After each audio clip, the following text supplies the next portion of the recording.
2, 3, 4. Hello everyone, and welcome to the Power of Music Thinking. My name is Christoph Zürn, and this is the podcast for people with a musical heart and a wicked job. We're looking for stories, insights and tools from the big world of music to inspire leaders and followers to listen, tune, play and perform in whatever field you're operating.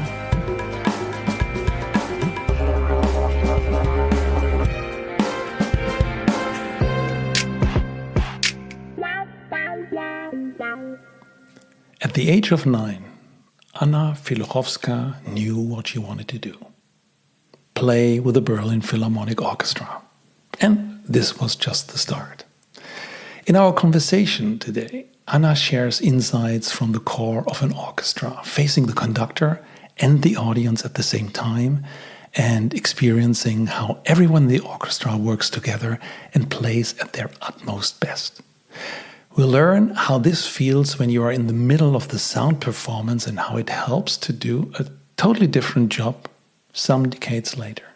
So, join us in our conversation and hear more about the journey from Poland to Germany and the US, from playing violin in a top-notch orchestra to getting an MBA at Stanford University Graduate School of Business and writing a white paper about AI and music. But let's first hear a recent recording to get into the mood. And the link to the full concert is in the show notes.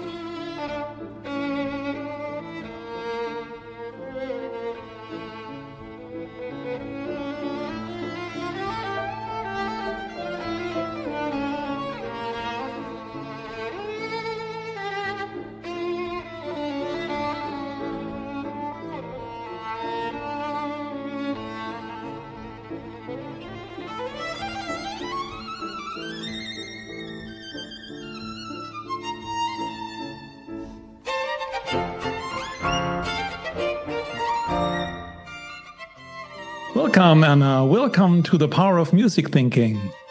Thank you so much for having me. I'm so excited to be on the show and to also have a chance to speak with you today. Absolutely. The joy is on my side. By the way, where are you calling from today? Today, I'm calling from Warsaw, Poland. This is my hometown, and I'm spending the summer visiting my family as well as having a summer internship. Oh, wow. How is Warsaw? I've never been there. You should come very soon. It's a wonderful city that completely transformed itself in the span of my lifetime, which is the past 30 years. It's a really impressive business center right now. It's got a lot of different businesses. It's got great restaurants and nightlife and culture.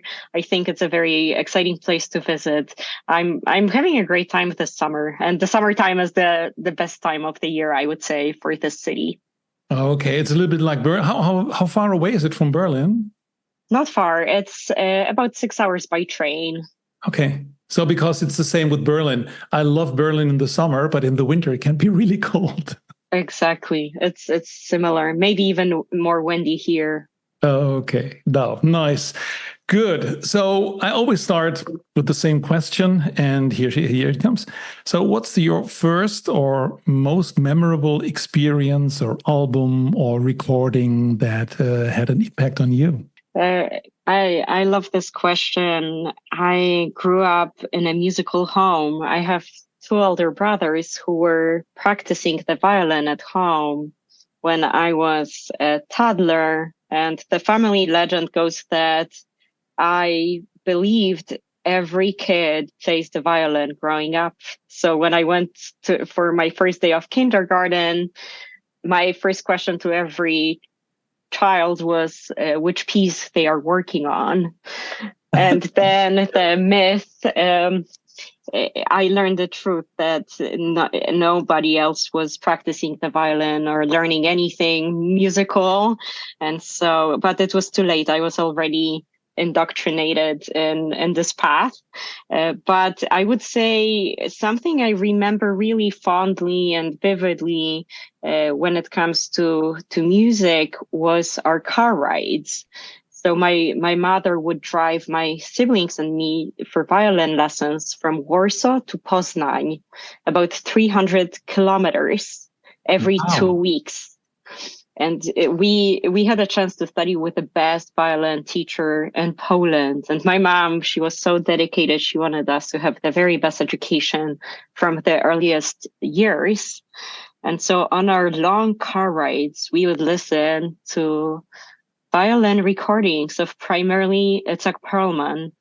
And I fell in love with his sound. And I remember listening to the Beethoven violin concerto and then looking at the landscape, at the fields, at, this expansive fields, driving through Poland, through villages, and really that sound of that concerto, of the peaceful atmosphere and the landscape, and then our family chats in the car. These are some of my earliest musical memories.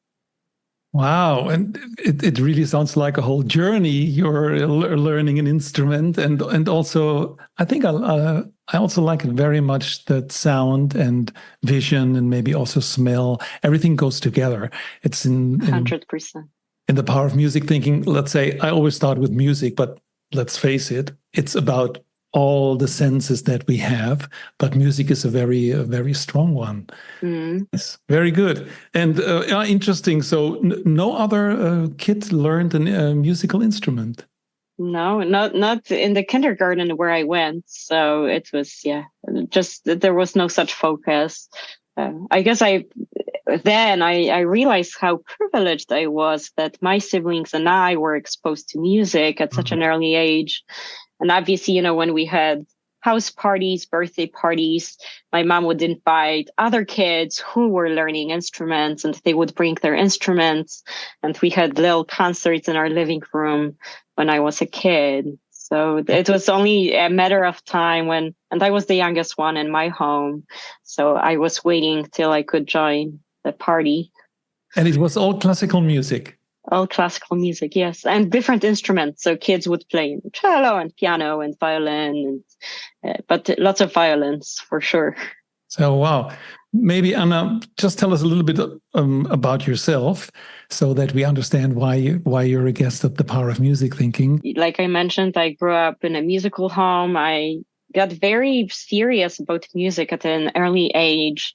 Maybe around 8 years old, I won my first national competition in Poland. And then I actually didn't win the first prize. I won the third prize. And this is when my competitive side kicked in. And I started to realize that I really liked competition. And I had a goal to get better, to start winning first prizes. And so I entered many competitions, and I, usually placed first or second. Shortly after, my mom started finding competitions around Europe. So I went and competed in Germany, the Czech Republic, Italy, and we would travel as a family with my mom, and sometimes my brothers would also compete. So we started to get a bit of reputation in our home country in Poland. People were a bit scared when our family would arrive, then a lot of these top prizes, usually we were able to gather. So that was all very exciting. Then we started being supported by the president and first lady of Poland.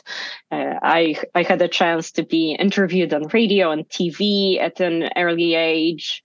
And then at the age of 9 on live TV, I was asked the question of what I wanted to do when I grew up.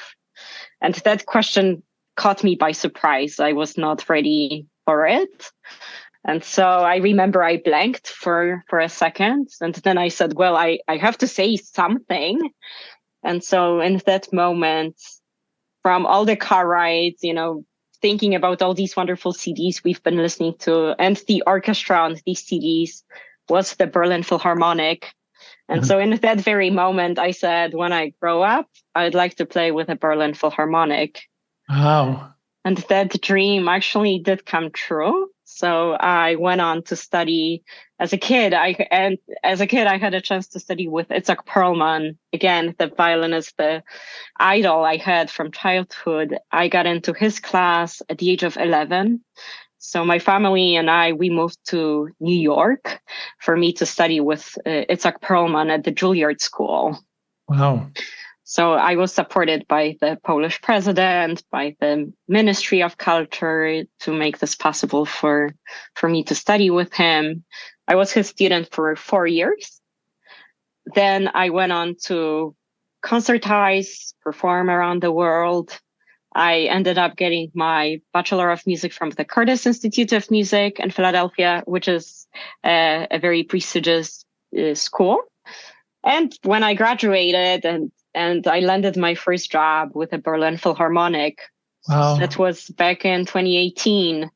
I was over the moon. I honestly, the first weeks playing with that orchestra, I was going back in my mind to that moment. I said these words on live TV that this is what I wanted to do when I grew up. A full circle moment for me. Full circle. So how life works. So the question is, because you said you weren't prepared for this question, it just came out. And at a certain moment you are there, and I assume that as a 9-year-old, you don't know what it exactly means to be there. So I had no idea. Yeah. So you moved to Berlin? I did. I moved to Berlin, September 2018. It was Simon Rattle's still there, 2018? No. So he just left. And so it was the first year I was there. It was a year of in between the two chief conductors, in between Simon Rattle and Kirill Petrenko. So there were a number of fantastic guest conductors coming, and a couple of projects with Kirill Petrenko. It was a truly wonderful first season. I had a chance to go on an Asian tour. The music making was truly fabulous. And I was challenged. I was learning everything basically for the first time. I was maybe trained to be more of a soloist. So playing a lot of symphonic repertoire was not something I was as familiar with. So a lot of challenging projects, but then you figure out a way to prepare in a very short amount of time, because every week you play different music. So you only have a couple of days in between one cycle till the next to learn new music. And so I realized, the time to prepare was shorter and shorter, because you find your own way of learning, of showing up, of coming prepared. And so that was all very exciting. I was on top of it also continuing my solo activities, playing with orchestras in the US. And I was also going on jazz tours with Chris Bodie, who is an American jazz trumpeter. So it was a very, very full first season. Yeah. And then second season started, which was, 2019. And the season was cut short because of the pandemic. And at that point, when the pandemic started, one tour, one after the other was getting canceled little by slowly, one at a time. There was really no endpoint in sight. So it was an interesting time. I think it was a time for me to pause and reflect, which ended up being very helpful for me. Where have you been there? You talked about traveling the world, New York and Warsaw. Where did you spend your COVID days? The first quarantine, I was in Berlin. I was in between projects and between rehearsals and concerts.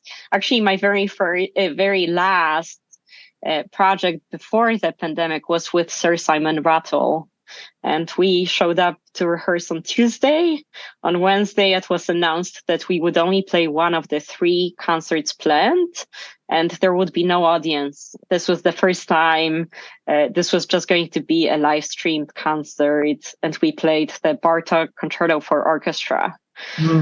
And when the last notes were played, the musicians got up and left the stage with no applause, in silence, which is just unimaginable, given especially the fiery nature of that last movement of that piece. And really, we had little drinks backstage because we kind of didn't know if we were saying goodbye to each other or when we would see each other next time. I think the assumption was it would take a couple of weeks or at most a couple of months. But it was a truly lots of uncertainty in that time for all musicians.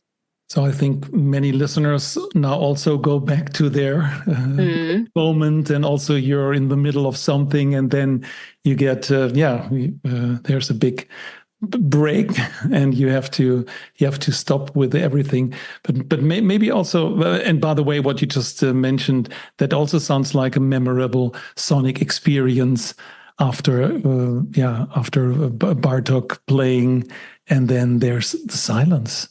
The silence of the Philharmonic.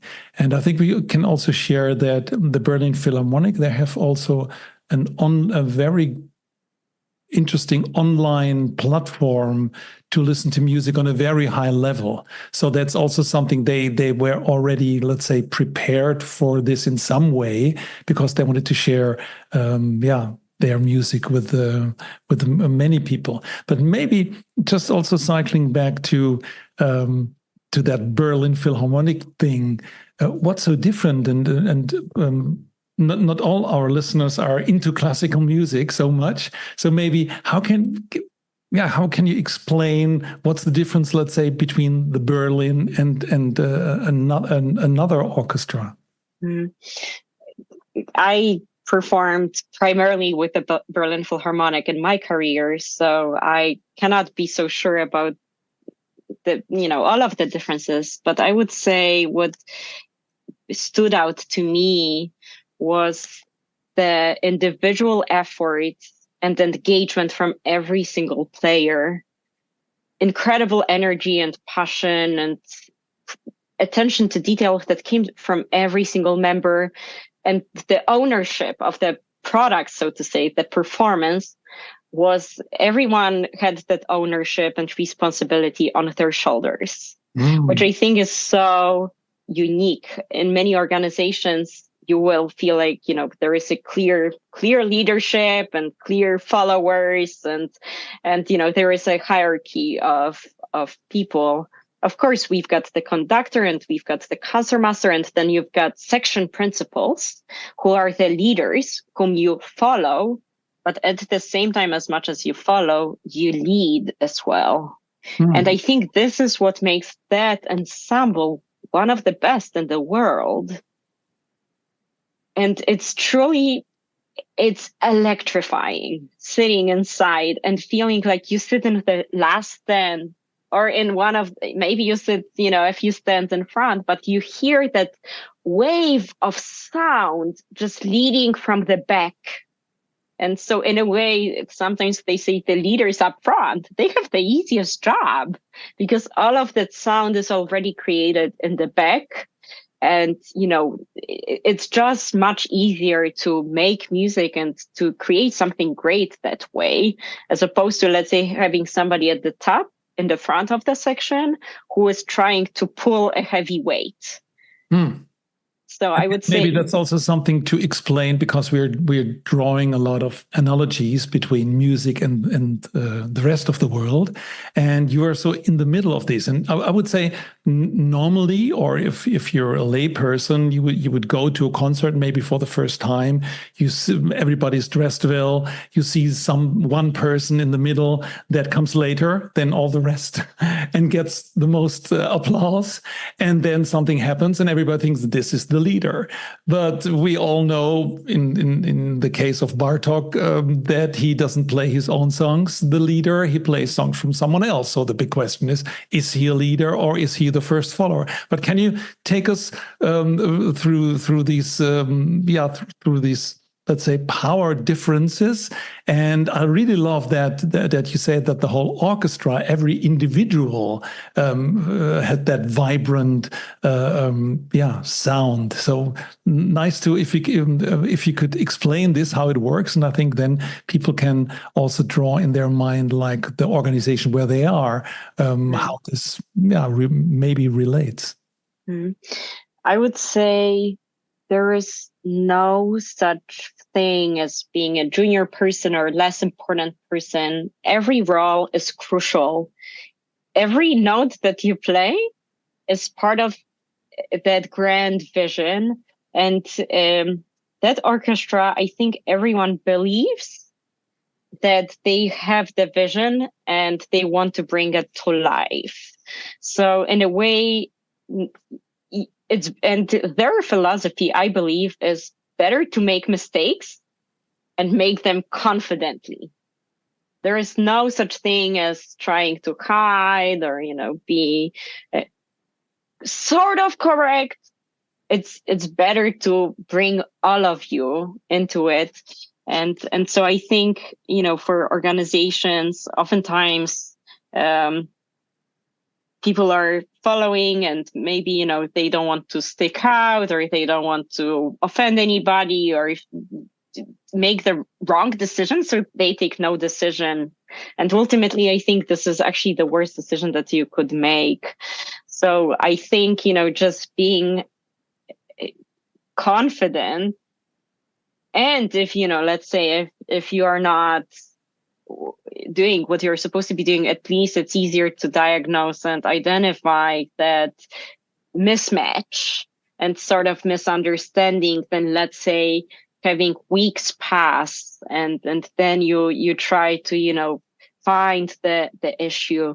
So I think just being always proactive, I think it's that full engagement that is so special and that actually creates that intrinsic motivation that is really hard to instill in a lot of organizations, because it's not that you get, you have to do something special once in a while I think if you do it on a daily basis and you know that because this is the team and this is what the team expects, and it energizes everybody. It's like this wonderful contagious feeling of I'm going to show up fully because everyone else around me is that way. That resonates a lot with how I'm thinking. About the music thinking, there are 4 phases, like listen, tune, play, and perform. And as you just mentioned, so everybody's already performing. So it's not like, and I really like what you just said. So there are no juniors. Everyone counts. And that's also performance. Performance doesn't mean only the people in the front perform, but also the people in the backstage perform, the people who let the audience in perform. So everything is just one performance. And going back to music thinking frameworks, obviously, you cannot forget about the listening piece and the tuning piece. Those are kind of the foundation. The way I felt when I was playing with the Berlin Philharmonic, my ears, they were listening to people far away from me, from on the other side of the stage. I could be fully engaged and confident and wanting to communicate a lot myself, but in the context of everyone else around me. So it was an amazing listening exercise. It was just truly so very special. And you feel when everyone else is listening as much as you're listening. Wow, I think that's a very nice quote. So that you feel that, so you play into a listening and not just play and then people listen. So everybody is together in this. But maybe also good to share with people, because some people maybe some people might have never seen a classical orchestral concert. So I would really say, please go there. And I always tell people, don't just go to the concert, go to a rehearsal, because then you understand the music much better. Because then some people talking about what they want. And but in the case of the violin, and I think Bartok is a very let's say a big orchestra, and as an violinist, you're sitting directly in front of, what is it, the trumpets or the Well, it depends on the stage setup and the conductor's wish, and but yeah, you are basically sitting at the edge of the stage, so in front of the audience. Well, if you're the first violin, if you're the second violin, you are either directly across from the first violin section, or you're next to them. And then behind you have the winds, and then you've got the brass, and then percussion, and also on one side. So sometimes behind the violin section, you've got harps as well, and basses. The point that I want to make is you're sitting in the middle of the orchestra, everybody is playing, but if there's a trumpet or let's say a clarinet directly behind you, they have to play as loud so that people in the last row can hear it. So for your own personal experience, I assume that it doesn't sound well. And I want to make the analogy sometimes to an organization. If you have a good organization, sometimes people have to feel, oh, it doesn't feel good for me. But at the very end, everybody's working for that one big, great sound that has to start in the first row and goes to the last row. Does this resonate with you? 100%. The sound you make, the way you play, it's not meant to be good on its own. It's not meant to sound pleasant to your own ear right next to your instrument. And same with the colleagues around you.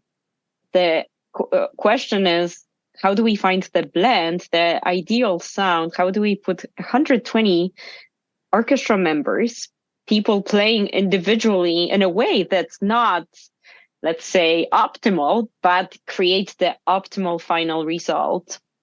That takes experience to find that right balance, the way you should play that's, let's say, projecting enough, but at the same time that leaves space for others. Lots of different questions there. It takes definitely lots of getting to know yourself and people around you. Yeah, very important. And it changes from piece to piece. You play a romantic piece that maybe everybody knows by heart and maybe don't even need a conductor. And there are other pieces where they are very complicated and lots of dynamics. And sometimes in an evening you play two or three different pieces. It's fascinating. You play one line, but your mind actually has to be more engaged, more involved in what other people are doing around you. So you have to be such a master of your own craft, being able to listen maybe only with one ear to what you do, and use your brain to track and adjust as needed, but then having so much more space left to follow, let's say, 10, 15 other lines happening all at the same time. That's if we make the analogy, it's like talking and listening at the same time. And we all know that this is very hard if you're a group of, let's make it easy, 5 or 7 people, and everybody is talking. And while you talk, that you really can listen what the others also have to say. Oh. Absolutely. And then music thinking, yeah, I only invite people that do something special and are musicians. So this was the musical part. And then, yes, my life changed quite a lot in 2020, end of 2020. I started to grow a little impatient, I must say, with the situation. And I think I want to feel productive and take charge. And I just didn't feel comfortable with waiting.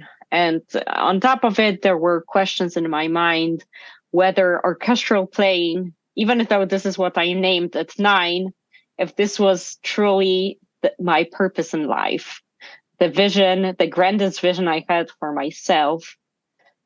And I wasn't convinced that it was, even though obviously, like I described it, I had a very good time playing in the orchestra.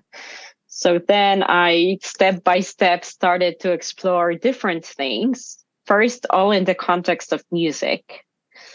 But some of the earliest attempts and experiments that I did had to do with lending the type of opportunities I felt I had studying music from an early age, trying to give that opportunity to other people, realizing that music is such a huge privilege and it's, for me, it's such a basic human right.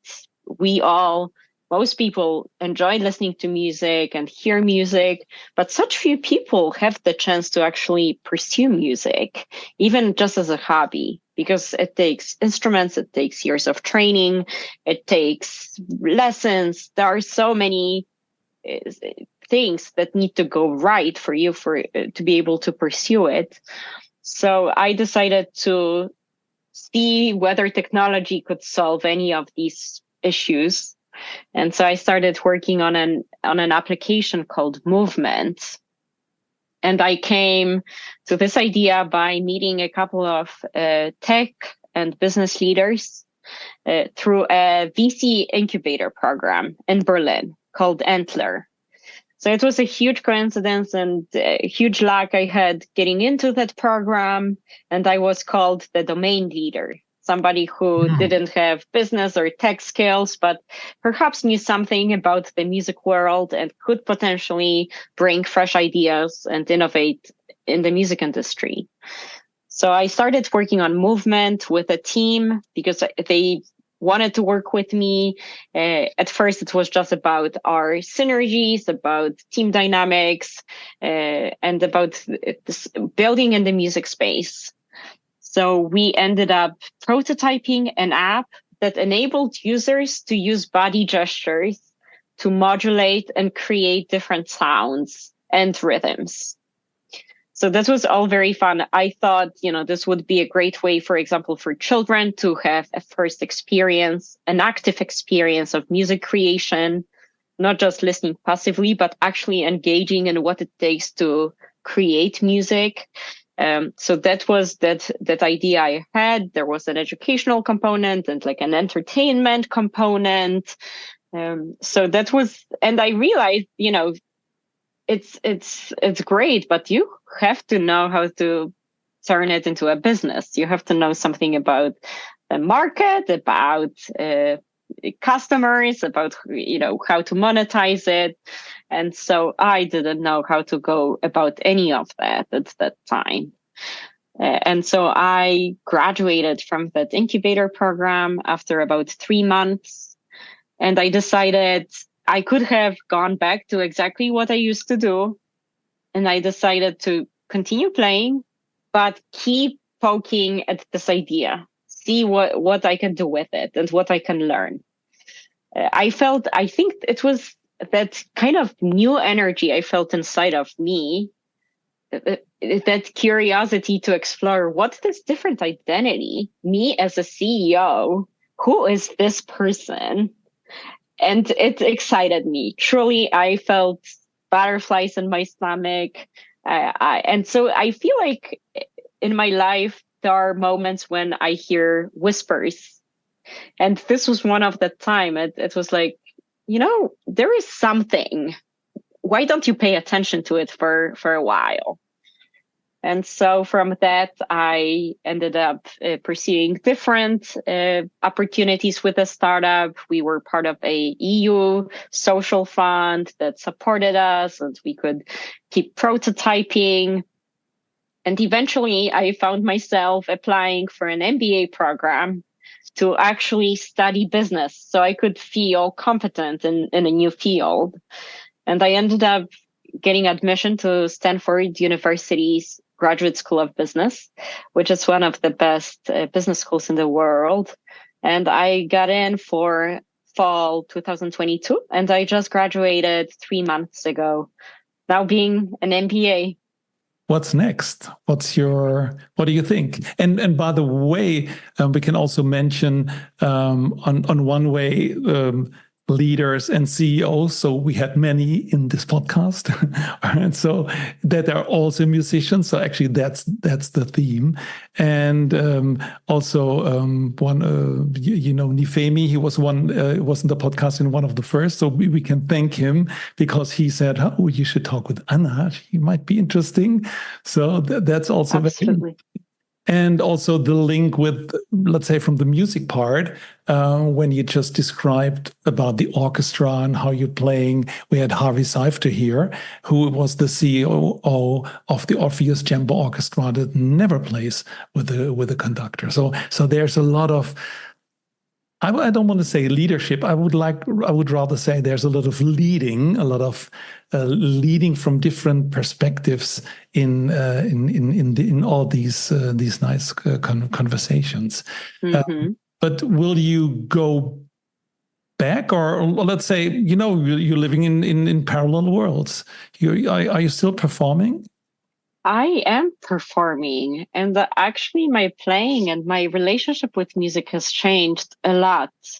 So I love how you are thinking about music as it can potentially help or support different concepts in business.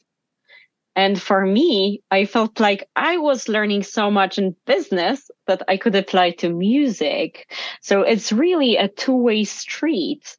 And I couldn't understand at first why studying accounting and different business courses, how was it making my playing better? So obviously I've realized that there were a lot of generally feeding your mind with new ideas, expanding your mind, opening yourself up to different people, different challenges. It helps different things in your life. And on top of it, there was this idea of pressure that I felt being a professional musician that I no longer felt as an MBA student. So I felt some kind of freedom in my expression. I could say musically whatever I wanted without fear of judgment. And on top of it, I must say that thinking so much in business school about marketing, about your value proposition, about who your customer is, I realized as musicians, sometimes we don't ask ourselves these type of questions because we think they are not exactly relevant. And yes, the language might not be the same, but I think the concepts apply.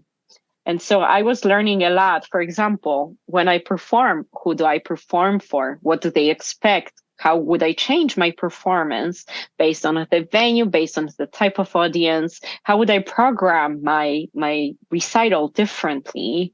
So all of a sudden, I realized I was thinking about my art, my craft, with different questions in mind, which ultimately I think was making my performance a lot more successful. Mm. And in music thinking, I have, let's say, one approach that I call different positions of leadership. And I think, classical music is in the first place to play perfectly what the composer, that great mind, has come up with, and perform this in the very best sense.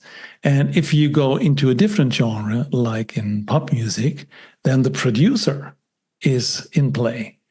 And the producer, like the conductor, also doesn't make a sound. But the producer, he actually is market driven. He just wants something out on a record or what else that people will buy. And there are more positions like the jazz where the player is also in the middle. And I think that resonates a little bit what you just said. So you are on the stage and you feel that people are maybe today are different, and you might play your song in a different way, or you solo, or you make it shorter or bigger or longer. And so I think that resonates a lot in that in that space. Is there anything concrete, something what you're working on? I'm still exploring different interesting things that I'm not yet familiar with.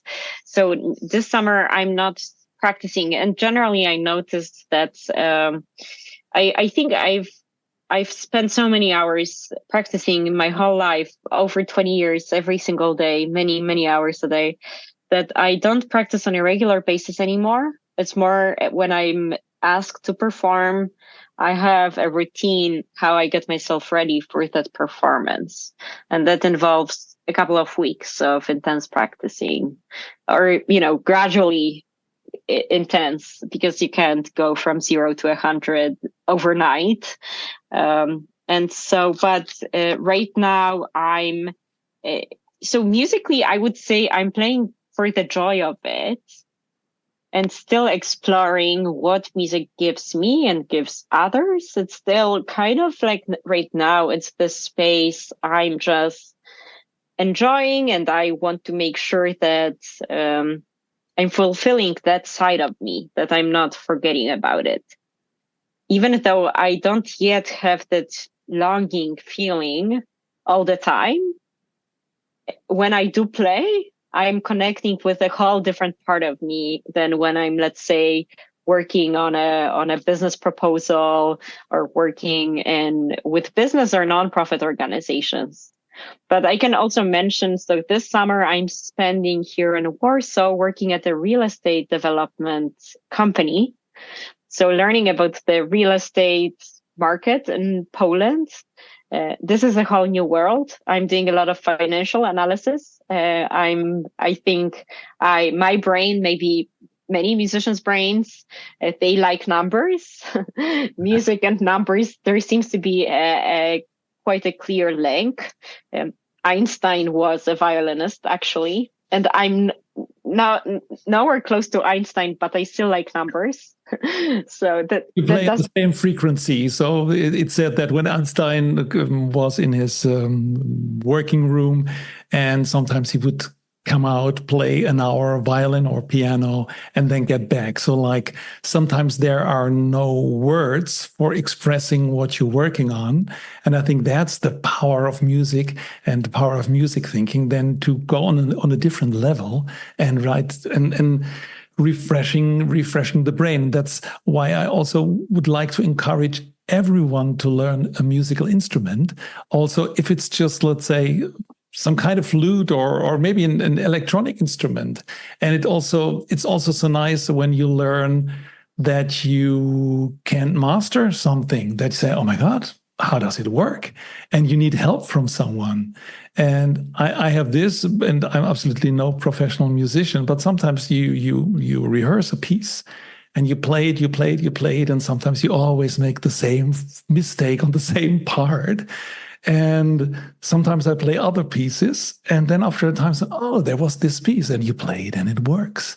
So sometimes it's also good letting go, and and also let I don't know, time or music or the brain do the rest. Absolutely, yeah, and I think there is so much value to just playing, just for the enjoyment, but also even for the hand-eye coordination, some very physiological things, but even just the way that you will explore your own problem solving skills, and it will truly uncover so many different aspects. Like you said, you will be asking somebody for help, you will be feeling frustrated, and then also like feeling so accomplished by figuring out how to do something. It is truly a journey, and I'm just so privileged and lucky. I had an instrument given to me at such a young age, and then it's something that continues to accompany me through my life. And then this relationship, like I said, it's ever evolving. There's one thing I would like to ask you, and as at the end of your MBA, I think you wrote a white paper about music and AI. And I thought, oh, maybe that's good to hear something about it. How, just maybe you can tell us a little bit more. It's a space that is full of unanswered questions.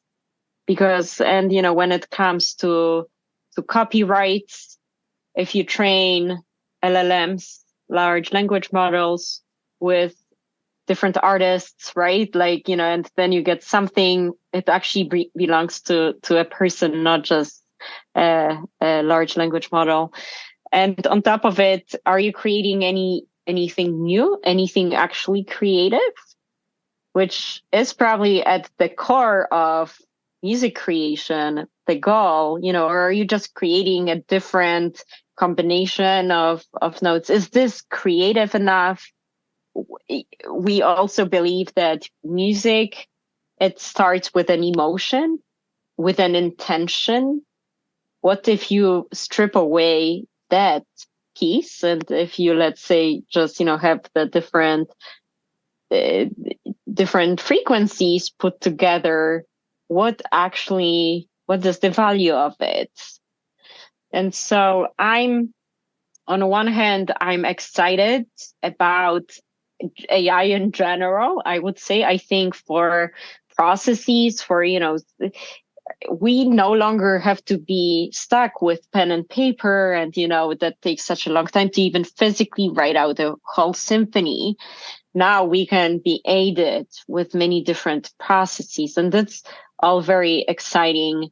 When it comes to true value, the output itself, I think I want to know what a human was feeling and why that feeling led to a certain combination of notes. I'm not against AI. I think for creativity, for something as emotional and as kind of deeply human, I think automating and giving it to a machine kind of misses the point. Mm-hmm. But let's say if it comes to creating music that is, that you can use for background music, and maybe, there are some certain applications like, you want to have music that is personalized on the spot. Let's say you're running and you want to be motivated, because we all know that music can change your physiology and can change, you can feel a lot more energized, and let's say maybe based on your physiology, so it changes and gives you an extra boost and all of that. I see a lot of interesting use cases, and even I know at that company in Berlin, they are using music as a way for meditation and sleep improvement, and all of that for perhaps even for film use cases. I heard, sometimes it's really difficult. You cut one part of a scene, and then all of a sudden nothing lines up, and then maybe AI could smooth it out, and and change the music and all of that.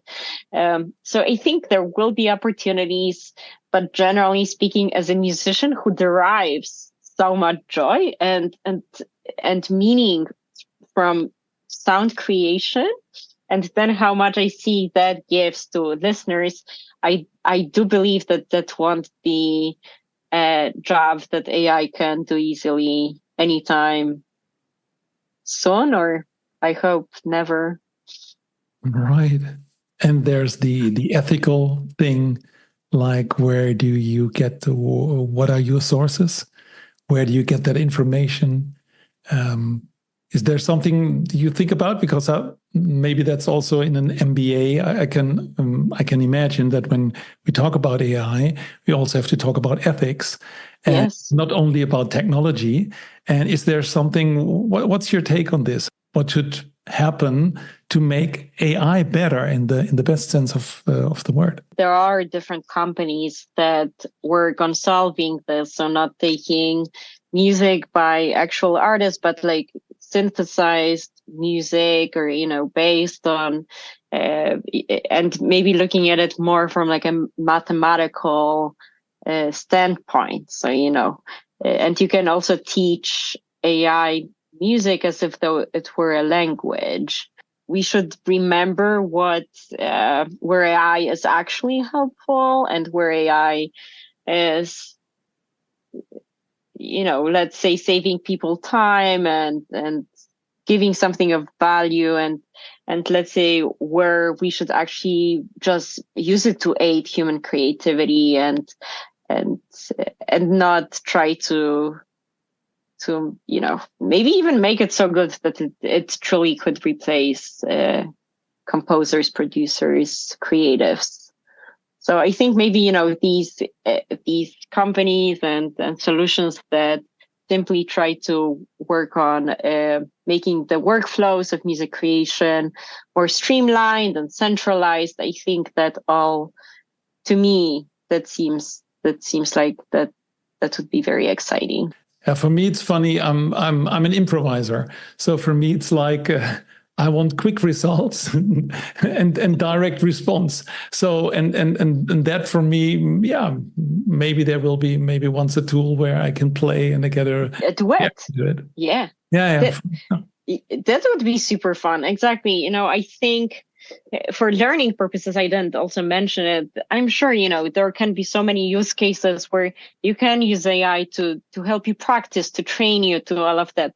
At the same time, I'm also thinking about AI for education, lots of ethical dilemmas, and also even like, how do we solve for motivation, which is the key aspect.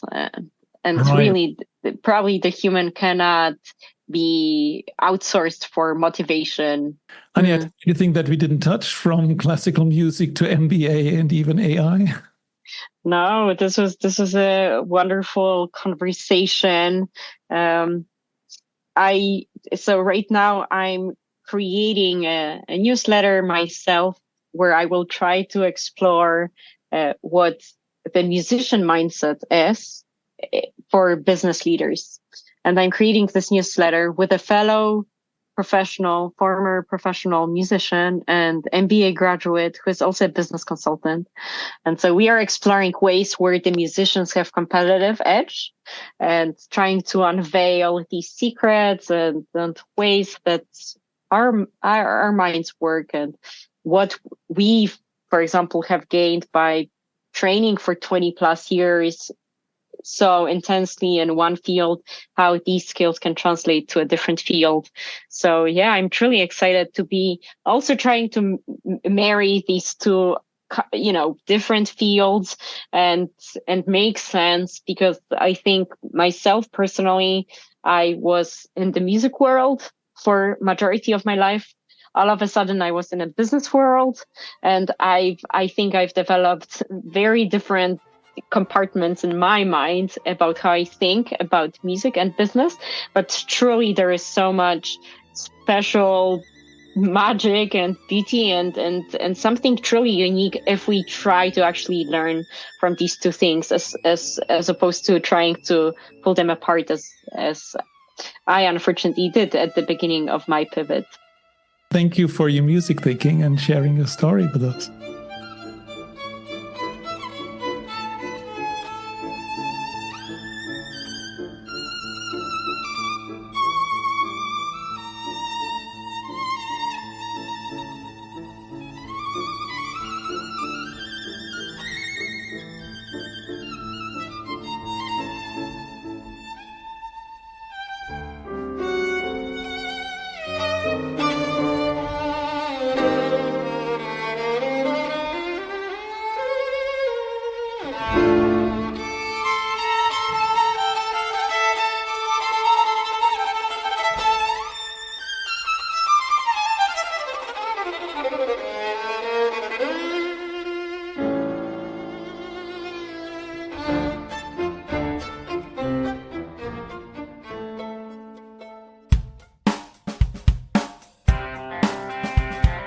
Thank you so much for listening. I really appreciate this, because listening is one of the top leadership skills, and I feel honored about this. It is my mission to find, create, and share inspirations for meaningful collaboration based on music analogies. If you want to support this, please subscribe to the podcast, give us a rating, or write a review on iTunes or Spotify. And more inspirations can be found on musicthinking.com. We have a blog, and you can download the Music Thinking Framework. And finally, I would love to hear your feedback.